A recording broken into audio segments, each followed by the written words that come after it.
Nuestra siguiente pieza a analizar son las Efesiacas, también conocida como Antía y Abrócomes, obra de un tal Jenofonte, quizá natural de Éfeso.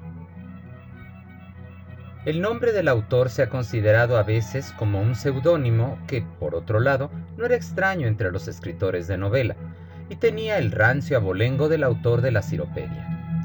La Enciclopedia Bizantina Suda consigna junto a su nombre la pieza Efesiacas, a más de otra obra que trataba sobre la ciudad de Éfeso precisamente, agregando un enigmático y otras de las que no sabemos nada. Que el autor fuera natural de Éfeso, no solo lo rescatamos de la cita de Suda, sino de la propia obra de Jenofonte, que parece conocer muy bien la región del Asia Menor y en particular el territorio efesio y sus fiestas locales, como la pormenorizada descripción de la fiesta en honor de la diosa local Artemis, de la que su protagonista femenina es suma sacerdotisa. Y ello a diferencia de otras regiones que describe con menor habilidad y que a diferencia de Caritón no permiten trazar un recorrido verosímil de las aventuras de sus personajes por el Mediterráneo. La novela pertenece sin duda al siglo II después de Cristo, quizá un poco después del año 100, esto por algunas alusiones claras a la época en la propia trama, como la mención del gobernador de Egipto, cargo instituido por Augusto en el año 30, o la del Irenarca de Cilicia, que fue creado en tiempos del emperador Adriano. El término antequem sería forzosamente la destrucción del templo de Artemis en el 263, pues Jenofonte aún lo presenta en todo su esplendor.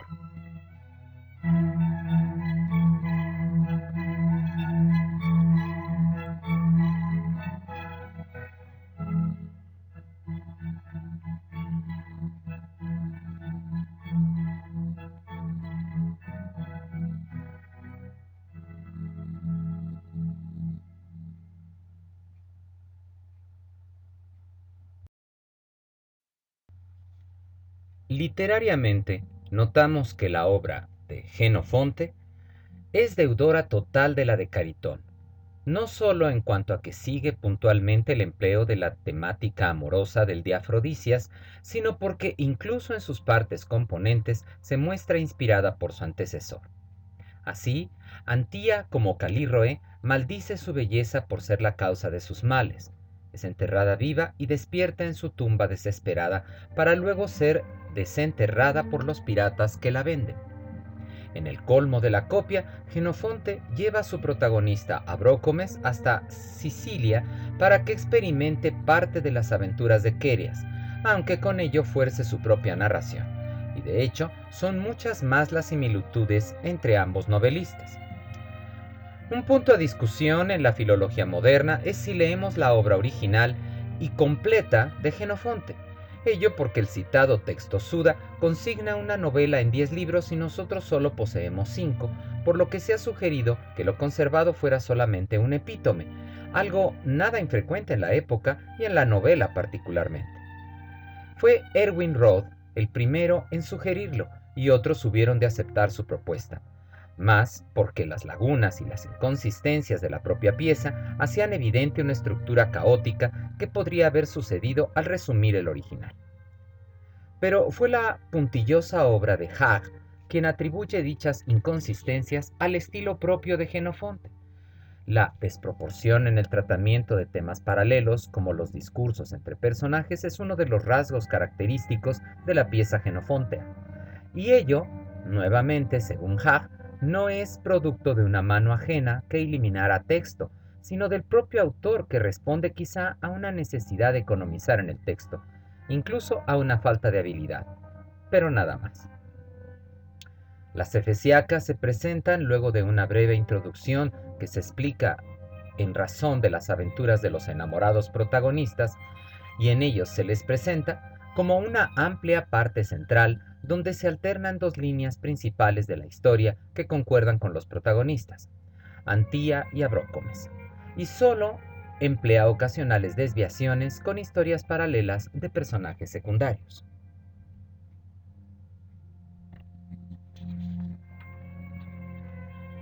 Allí, se refiere en Perinto, cuando era joven me enamoré de un muchacho bello. El muchacho era también de mi país y su nombre era Hiperantes. Me enamoré de él primeramente en el gimnasio viéndole jugar vigorosamente y no pude resistirle. Un día en que se celebraba la fiesta de la ciudad y la velada religiosa, me acerqué a Hiperantes y le supliqué que tuviera compasión de mí. Al oírme el muchacho me prometió todo, compadeciéndose de mí, y recorrimos las primeras etapas del amor, los besos, caricias y muchas lágrimas por mi parte, y finalmente pudimos, escogiendo la ocasión oportuna, estar a solas uno con el otro, lo que era sospechoso dada nuestra igualdad de edad. Y tuvimos relaciones mucho tiempo, amándonos ambos extremadamente, hasta que un dios tuvo celos de nosotros. Llegó un hombre de Bizancio. Bizancio está cerca de Perinto, de los más poderosos, muy orgulloso por su riqueza y opulencia. Se llamaba Aristómaco. Nada más poner el pie en Perinto, como si hubiese sido enviado contra mí por algún dios, vio a Hiperantes conmigo y al punto se sintió cautivado, lleno de admiración por la belleza del muchacho, que era capaz de atraerse a cualquiera. Enamorado, no contuvo con moderación su amor, sino que primero se dedicó a enviar mensajes al muchacho, y como esto no le dio resultado, pues Hiperantes por amor a mí no dejaba que nadie se le acercase, convenció a su padre, hombre vil y esclavo de dinero, y él le entregó a Hiperantes, pretextando que era para que lo educase, pues decía que era maestro de oratoria. Y en cuanto lo tuvo en sus manos, primero lo tuvo encerrado y después de esto se marchó a Bizancio. Yo lo seguí, dando de lado todos mis asuntos, y cuantas veces podía me uní al muchacho, pero podía pocas, y apenas obtuve algún raro beso y alguna conversación llena de dificultades. Estaba vigilado por mucha gente.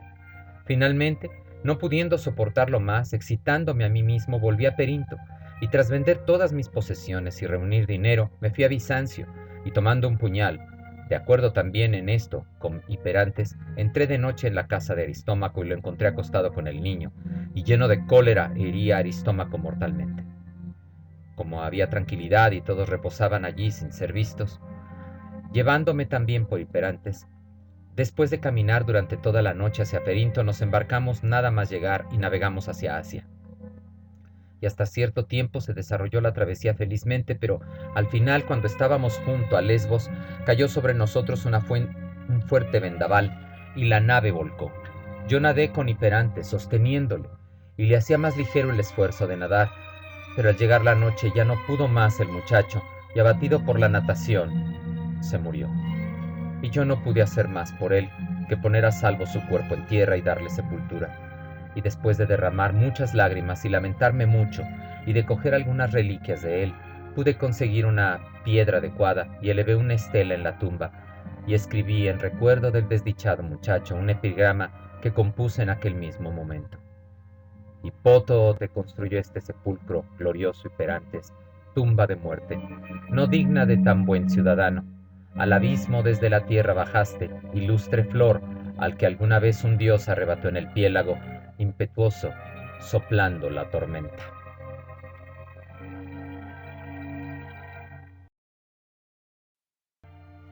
Jenofonte se centra en los acontecimientos que narra.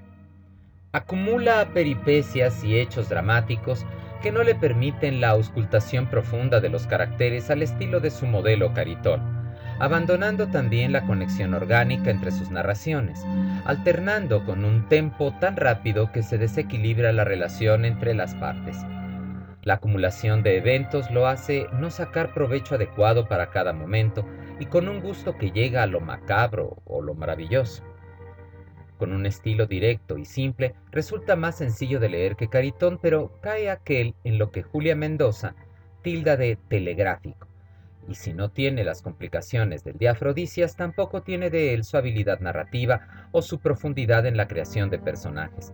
Quizá porque su intención es otra, ya que reconocemos en Jenofonte un ánimo religioso y un aburguesamiento que no se descubre en su modelo. El tono general de Jenofonte resuena al del cuento popular, si bien contiene claros referentes a Eurípides, como el que Abrócomes, cual Hipólito, rechace a Eros, como la mujer ofendida al modo de Fedra, ante los rechazos del joven, como el campesino que respeta la castidad de Antía, una clara referencia a la Electra del Trágico.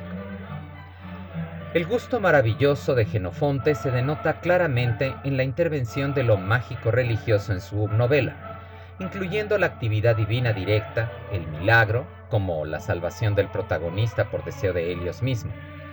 Por ello, se ha sugerido que estamos ante una novela religiosa, para algunos isiaca particularmente. El interés en el mundo egipcio se reconoce en más de una ocasión en la novela de las Efesiacas, como en la pormenorización de sus cultos, incluyendo el famoso buey Apis, probando igualmente la difusión del culto a la diosa egipcia en su propia época, en dos aspectos muy importantes para la novela. Primero, en su valoración a la fidelidad matrimonial, siendo la pareja egipcia divina muchas veces el punto de contacto y de ejemplo para los protagonistas. Y en segundo lugar, el gusto sincrético de la diosa tutelar de Éfeso con la egipcia, cuando Antía, como medio para dicha fusión, siendo sacerdotisa de la primera que invoca, si bien hasta su llegada a Egipto, a Isis, y recorriendo en sus aventuras los principales centros religiosos de esta, tales como Rodas, Tarso, Alejandría y Memphis. Señala Julia Mendoza: a su regreso a Éfeso, es a Artemis a quien los esposos ofrecen sacrificios. Para favorecer esta identificación de las dos diosas, nuestro autor elimina totalmente las alusiones a los aspectos fálicos del liciacismo, que no encajan con el carácter virginal de la Artemis clásica, y resalta en Isis su aspecto de protectora de la fidelidad conyugal y por tanto de la castidad, que podía hacerla conectar más fácilmente con la diosa griega.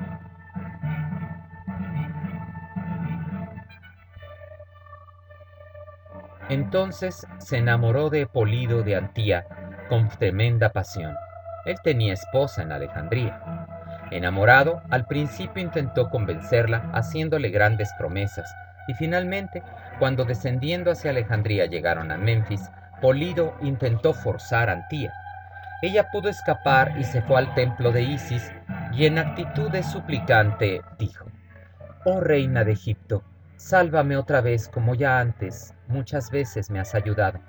Líbrame de Polido, a mí que por ti me guardo pura para Abrócomes».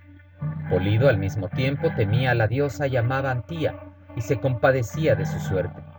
Fue pues al templo solo y juró a Antía que nunca la forzaría ni le haría violencia alguna, sino que la guardaría pura hasta que ella quisiera, pues le parecía que le bastaba a su amor solo con verla y hablarle.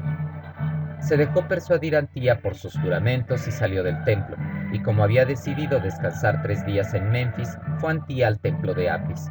Era este el más famoso de Egipto, y allí hacía profecías el dios a los que lo deseaban. En efecto, cuando uno, presentándose allí, hacía una súplica y rogaba al dios, él después salía y unos niños egipcios ante el templo procedían las causas futuras, unas en prosa, otras en verso. Fue pues también Antía y cayó a los pies de Apis. «Oh tú, de entre todos los dioses», dijo, «el más benévolo con los hombres, que te compadeces de todos los extranjeros, ten piedad también de mí, la infortunada, y dime un oráculo verdadero sobre Abrócomes, pues si voy de nuevo a verle y a recobrar a mi esposo, resistiré y seguiré viviendo, pero si él ha muerto, es mejor que también yo deje esta vida miserable. Diciendo esto y llorando salió del templo, y en ese momento los niños que jugaban ante el recinto sagrado gritaron a la vez: Antía recobrará pronto a Brócome su esposo. Al oírlo recobró el ánimo y elevó sus plegarias a los dioses. Junto a los elementos isiacos hay también otros de corte heliolátrico, que quizá provenían de la situación imperial con un Heliogábalo en el poder. Lo cierto es que no se separa demasiado del culto astralista de Artemis Isis, pues si Antía es devota de la diosa, Helios es el protector de Abrócomes, a quien incluso favorece directamente, siendo tal factor religioso una particularidad de Jenofonte, y hace de su novela una novedad dentro del universo un tanto repetitivo del género.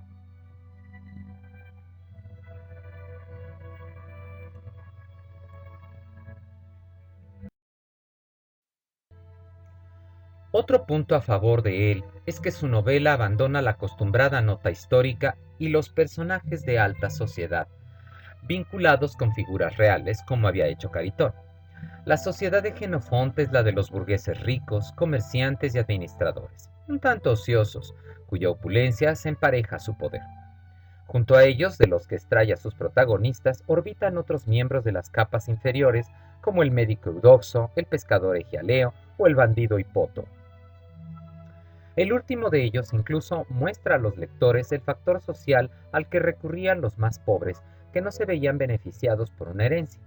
Hipoto es la primera imagen del bandido generoso, que después retomó Heliodoro, aunque no duda Jenofonte en darle rasgos de innecesaria crueldad.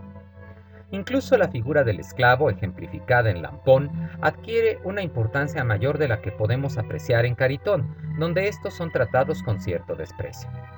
Es muy posible que al menos parte de la presentación de tales personajes provenga de la realidad del tiempo de Jenofonte, tal como ya ocurría con el elemento religioso analizado. Sin embargo, es una población eminentemente citadina la que retrata el autor. Los campesinos han perdido importancia en la época, y ello también se ve claramente en el ambiente cosmopolita que prefiere en su novela. La pieza de Jenofonte no goza de igual aprecio que la de otros novelistas. En parte por ese gusto de presentación rápida de los acontecimientos y de las descripciones, en parte por la falta de estímulos literarios de la retórica que vemos en su antecesor, en parte igualmente por el continuo llorar y lamentarse de los esposos que en momentos aburridos. Pero también es oportuno señalar que como obra de ficción alcanza momentos entretenidos y que esa rapidez de presentación auxilia en ocasiones a romper el tedio y que la ausencia de digresiones o descripciones no se extraña demasiado. La obra de ficción que crea Jenofonte con su halo de religiosidad nos recuerda igualmente el viejo tópico del Deus ex machina que concede un tinte clásico.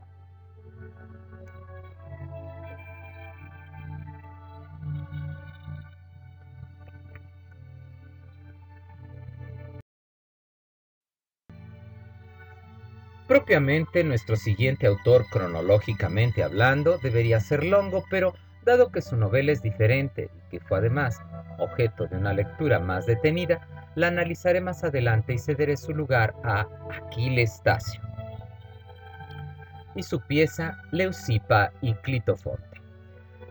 Casi nada sabemos de Aquiles, puesto que su obra no ofrece información. Es más, ni siquiera su novela aparece mencionada en otras obras antiguas, y la Suda tampoco hace más que denominarlo Aquiles Estacio de Alejandría. La adopción de Tacio en vez de Estacio se explica primero a que la palabra precedente termina en sigma y se consideraría una lectio difficilor. Tacio podría provenir del latín Tatius, pero también se ha sugerido que, siendo alejandrino, se relacionara con el dios egipcio Tat. Se ha considerado que Tacio fuera una especie de apellido, el nombre paterno, que procedería de Alejandría es probable, y no solo por el artículo de la Suda, sino también por evidencias en su texto que demuestran conocimiento de la ciudad, de lugares cercanos al Nilo e incluso de animales de la región como el cocodrilo o el hipopótamo a los que describe puntualmente. El citado artículo de Suda señala igualmente que la obra de Aquiles es Leucipa y Clitofonte y otras novelas eróticas, kai ala erótica, un tratado sobre la esfera, sobre etimologías y una historia sobre hombres grandiosos y maravillosos que merecen recordarse. Conjeturas es lo que podemos hacer sobre esta noticia. ¿Escribiría Aquiles un tratado sobre matemáticas o comentaría la obra homónima de Arato? Los demás títulos podrían mostrar el interés variado que el novelista refleja en su texto, pero es una posibilidad que algunos niegan. Incluso un escoliasta lo reconoce como orador, y su capacidad retórica mostrada en su texto bien podría comprobarlo. Son varias las circunstancias, entre ellas 2 papiros descubiertos o acontecimientos históricos que registra y coinciden con lo dicho por Luciano de Samosata, que nos remiten a fechar la obra de Aquiles Tacio en el siglo II después de Cristo. La novela, luego de la crítica de Rod, fue tildada de caótica, integrada por diversos trozos y efectivamente se halla integrada por descripciones, digresiones dentro del mismo argumento que causan una primera impresión de caos. Pero lo cierto es que hay una estructura que sustenta la pieza, según apunta Lourdes Rojas, basándose en el artículo de Seldermayer.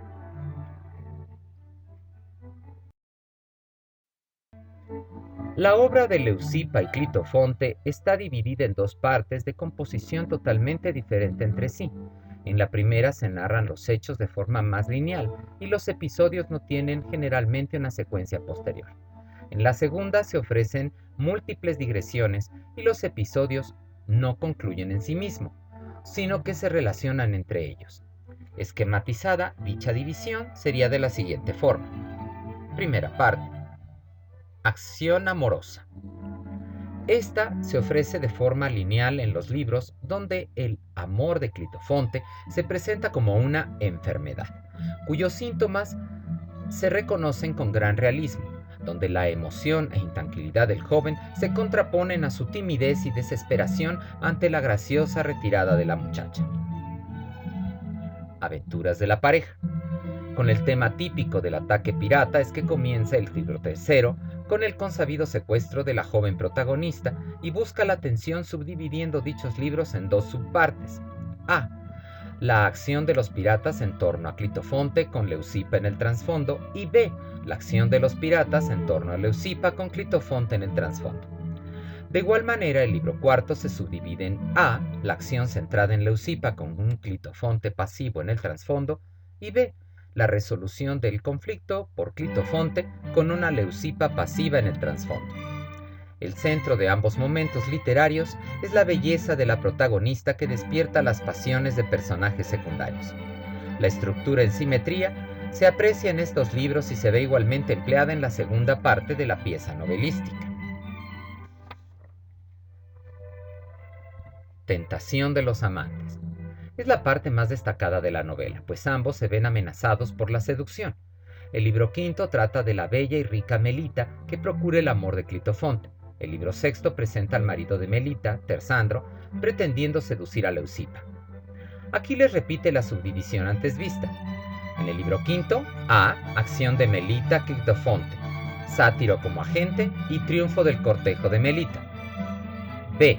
Acontecimientos de Tersandro sobre Leucipa en el trasfondo.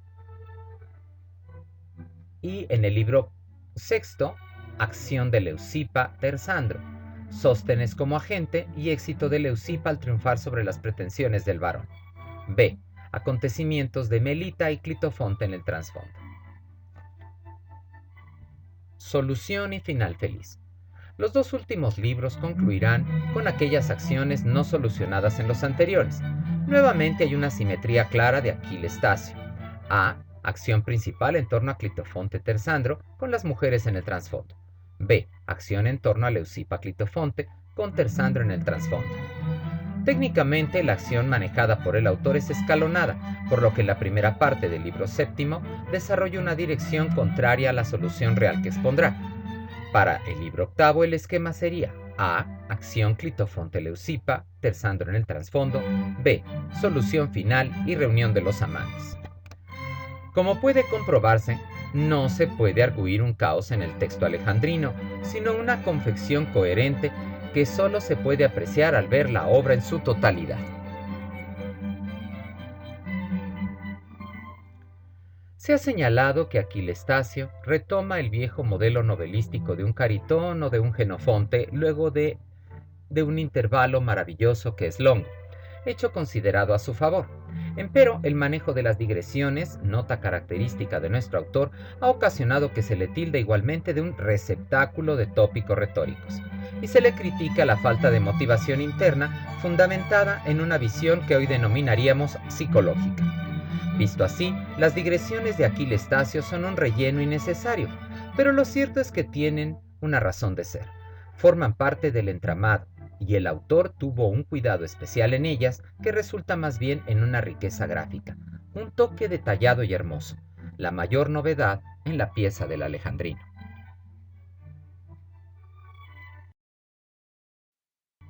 La fusión de las digresiones es tan amplia como su empleo en la obra. Ya están relacionadas con el argumento y sirven para anticipar lo que ocurrirá posteriormente en la historia, ya para postergar acontecimientos que de otro modo tendrían que llegar a su fin desarrollado. En ocasiones ilustra con ella su obra, dando color y diversidad a lo narrado mediante tópicos varios en los que entreteje una trama amorosa. Muchas veces esos tópicos son de naturaleza meramente científica que no poética y describen cosas maravillosas como plantas exóticas, animales extraños o minerales insospechados, aunque en su mayoría son reflejos de los ejercicios retóricos de la época que tanto gustaban de las ciencias naturales. Evoquemos algunas de estas digresiones tanto en su aspecto más común de descripción como en el menos empleado, los tópicos misceláneos y científicos. La función de la éfrasis o descripción en Aquilestasio es de capital importancia. Las utiliza no solo para colorear su narración, como habíamos visto en otros autores, sino para enfatizar el argumento cuya intención puede ser muy variada. Ubicar geográficamente, ejemplificar ampliamente un tema. De amor, por ejemplo, anticipar acontecimientos o retrasar su conclusión, o simplemente conocer a los personajes. La vi, tal como hacía un momento Europa pintada sobre un toro, una mirada brillante en el deleite, rubia la cabellera, lo rubio rizado, negra la ceja de un negro intenso, blancas las mejillas, lo blanco se ruborizaba en el centro e imitaba la púrpura con la que la mujer lidia tiñe el marfil. La boca era un botón de rosas, como cuando la rosa empieza a abrir los bordes de sus pétalos, y cuando la vi de inmediato estuve perdido. La hermosura hiere más agudamente que una flecha, y a través de los ojos se precipita hacia el alma, pues el ojo es camino para la herida amorosa. Todas las traducciones serán de Lourdes Rojas. Las digresiones son muy abundantes en la primera parte de la novela, si bien no todas tienen la misma importancia estrechamente relacionada con la temática que desarrolla. Esta complicación debe aceptarse en razón de la influencia de las escuelas retóricas que dieron lugar a relatos complicados en demasía, con descripciones prolijas y detalladas que buscaban deleitar a un auditorio preciso, por lo que a nosotros pueden resultarnos fuera de lugar o incluso aburridas, si no se les aprecia en su creación. Por ejemplo, y retomando la anterior prosopografía, Aquilestasio enlaza creativamente dos descripciones a la belleza de Leucipa, una de un jardín florido y la otra de un pavo real. Pero la hermosura refulgente del pavo real me parecía inferior a la del rostro de Leucipa. En efecto, su belleza física rivalizaba con las flores del prado. Su rostro refulgía con el color del narciso, brotaban rosas de sus mejillas, la mirada de sus ojos resplandecía como violeta, sus cabellos rizados se ensortijaban más que la hiedra. Tal era el prado que Leucipa tenía en su rostro. A partir del libro quinto ya no hay muchas descripciones y su lugar lo ocupan los tópicos de diversa índole, geográfica, etnográfica, zoológica, pero destacándose otra vez los de tema amoroso, dando cabida a diversos mitos. Aquilestasio se vale de relatos increíbles para destacar el tema del amor enfatizando las emociones humanas y sus causas, la forma de comportarse, la mirada o un beso. La función de tales digresiones no es otra que distraer al lector y retardar el desenlace de su historia romántica. Veamos algunos ejemplos para comprenderlo mejor. El primero es un tópico entre el mito y la zoología, el ave fénix y su ritual fúnebre.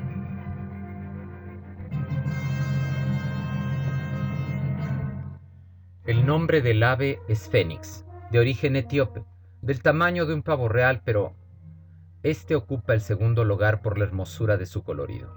Sus alas están mezcladas con oro y púrpura. Se jacta de que Helios es su amo y su cabeza lo atestigua, pues la corona un círculo bien formado. La corona del círculo es imagen del sol. Es de un rojo oscuro, semejante a rosas, hermosa a la vista, con un plumaje de rayos, y son estos crecimientos de las alas. Los etíopes tienen parte de él durante su vida, los egipcios durante su muerte. Pues cada vez que muere y experimenta esto después de mucho tiempo, el hijo lo lleva hacia el Nilo, habiéndole también preparado de antemano su sepulcro. Con su pico cava y ahueca en el centro un terrón de mirra, de la más olorosa, cuanta es necesaria para la sepultura de un ave, y la horadación resulta caja para el cadáver. Metiéndolo dentro y adaptando el ave en el sepulcro, y cerrada la abertura con un montón de tierra, así vuela hacia el Nilo trayendo su obra. Lo sigue un grupo de otras aves como escolta, y el ave se parece a un rey viajero y no se desvía de Heliópolis.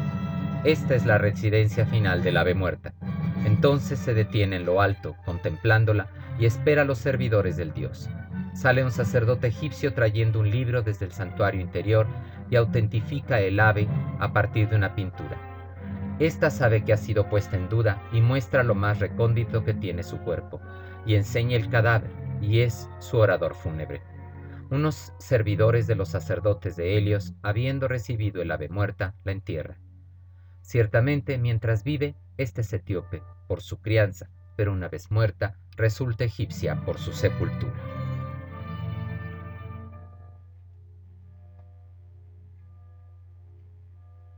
A diferencia del anterior, otros tópicos se vinculan fácilmente con el tema, que es propiamente como una digresión, sino como medios de enfatizar también el ambiente amoroso de la pieza novelística.